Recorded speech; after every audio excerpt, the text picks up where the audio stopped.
esta otra parte vamos a seguir con la introducción a los códigos estructurales, con el Eurocódigo 2 sobre estructuras de hormigón, con la norma 1.1 sobre reglas generales y reglas para edificación, dentro del capítulo 9 de la norma de detalles constructivos de elementos que eran particulares, y vamos a ver lo que nos especifica el Eurocódigo 2 para los pilares.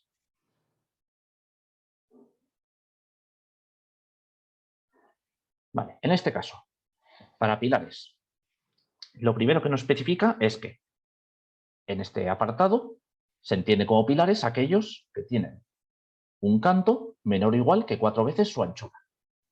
Si estamos en más de esta proporción, como se verá en otra sesión, pues se considera como si fuera un muro y se aplicarán las condiciones del muro. ¿Qué nos dice? Pues lo primero empezamos con la armadura longitudinal. Nos dice que el Eurocódigo nos dice que las barras longitudinales deberían tener un diámetro no menor que 8 milímetros, a lo que el anejo nacional nos aumenta esta restricción hasta los 12 milímetros. También nos dice que tendremos que poner una cantidad mínima de armadura longitudinal que deberá ser mayor o igual que, en este caso, pues el 10% del axil que tengamos de cálculo dividido para el límite elástico de cálculo de nuestro acero, y que no debe de ser inferior a 2 por 1000 del área de hormigón. Sin embargo, el anejo nacional pues nos especifica el que esté familiarizado con la anterior norma de HE, pues ve que realmente se ha implementado lo que ya teníamos antes, que es decir, esto básicamente, la que habíamos visto, el 0,1, nos dice muy bien, esa es la armadura para todo el pilar, pero yo te voy a decir que en cada una de las partes pongas como mínimo la mitad, en el caso de que estemos sometidos a compresión. Y también nos dice que no vamos a... que el límite elástico del acero que tomemos de cálculo a compresión no podrá ser mayor de 400 megapascales. Nos modifica también, pues, bueno, no nos modifica, nos pone la misma fórmula que teníamos ya en el código general, y aquí verán una fórmula que he tachado. ¿Por qué? Pues porque esta fórmula es una errata que está en el anejo nacional del Eurocódigo. Creo que ya ha estado en varias versiones. A veces se darán cuenta de que en algunas normativas nacionales pues hay erratas que permanecen, que la he tachado. ¿Por qué? Pues porque al final esto nos va a dar una cuantía pues muy, muy inferior a las otras. Es decir, por eso, incluso, si no recuerdo mal, en el código estructural esta consideración se ha eliminado completamente, porque obviamente nunca llegaba a ser efectiva. ¿De acuerdo? Siempre era muy, muy inferior, porque al final era pues el 4 por 1000 dividido para decir que serían 400, que sería una proporción absurdamente pequeña que siempre va a ser superada por la que tengamos de los axiles. Y aparte de la armadura mínima, pues también nos dice una armadura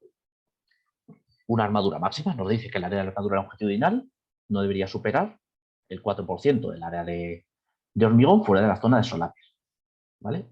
A menos que se demuestre que la integridad del hormigón no se ve afectada y que se alcanza resistencia completa en estado límite último. Y que, en este caso, se debería aumentar este límite a 0,08 en las zonas de solapes, donde obviamente tendremos, pues, podríamos llegar a tener el doble de armado al solaparse todas las barras.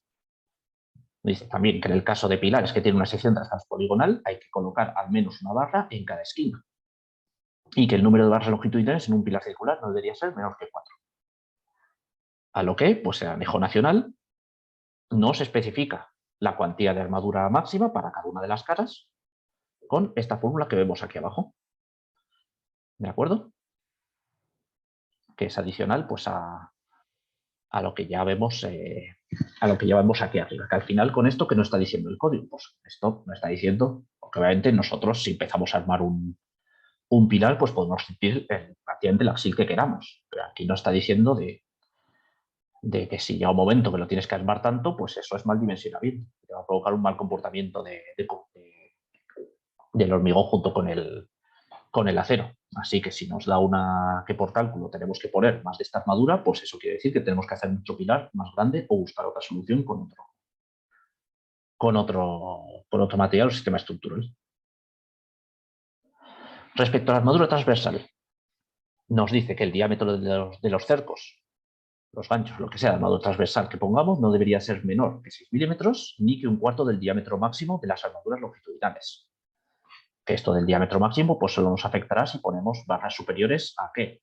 Pues a diámetro 25. Si ponemos ya diámetro de 32, pues tendríamos que poner de 8, pero para cuando estemos por debajo de 25, pues no nos afecta.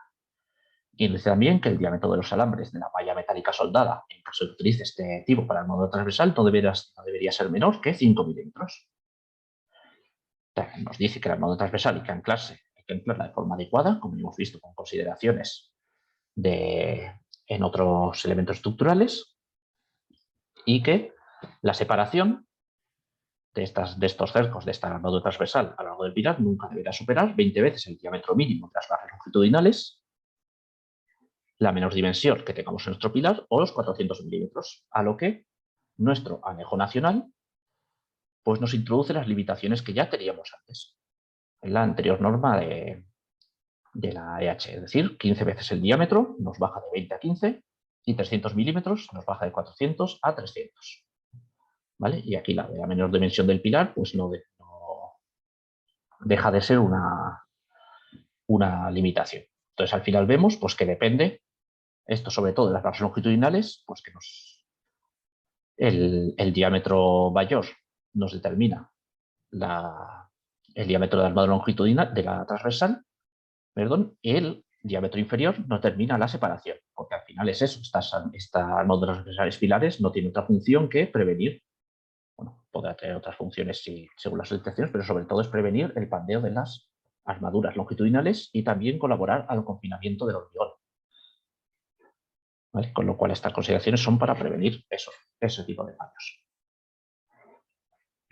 Luego también nos dice que la separación máxima, que aquí hemos visto en el anterior apartado, se deberá reducir hasta un 60%, ¿vale? Es decir, el 60% de la que hemos visto. ¿Cuándo?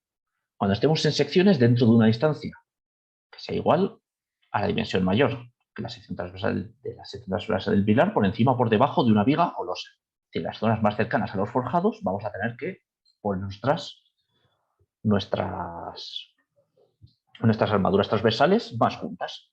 Y también cuando estemos cerca de las zonas de solape, en el caso de que el diámetro máximo de las armaduras longitudinales sea mayor que 14 milímetros. ¿Vale? Que se requerirá un mínimo de 3 barras colocadas uniformemente en la longitud de solape. Con lo cual, al final, pues eso, cuando estemos cerca de los forjados y también cuando nos toque hacer un solape, ahí tendremos que meter más densidad de armadura transversal. También nos dice que donde cambia la dirección de las barras longitudinales, se deberá calcular la separación de la armadura transversal teniendo en cuenta las fuerzas laterales que puedan estar implicadas. ¿De acuerdo? Y también que estos efectos se podrán entonar si el cambio de dirección es menor que igual a 1. ¿Vale? Como nos dice aquí, pues en cambios de tamaños del pilar, cambios de sección que puedan producirse. También nos dice que se debería sujetar mediante armadura cada barra longitudinal o grupo de barras colocados en una esquina y que no debe haber ninguna barra dentro de la zona de compresión a una distancia mayor de 150 milímetros de una barra sujeta. ¿Vale? Es decir, esto era un poco lo que ya se veía, que además hay un esquema en la anterior instrucción de hormigón que imagino que lo meterán aquí en la versión comentada del anejo 19 del código estructural. Y con esto, pues ya sería todo lo que nos dice sobre los pilares de hormigón armado dentro de esta norma 1992.1.1 en el Eurocódigo 2.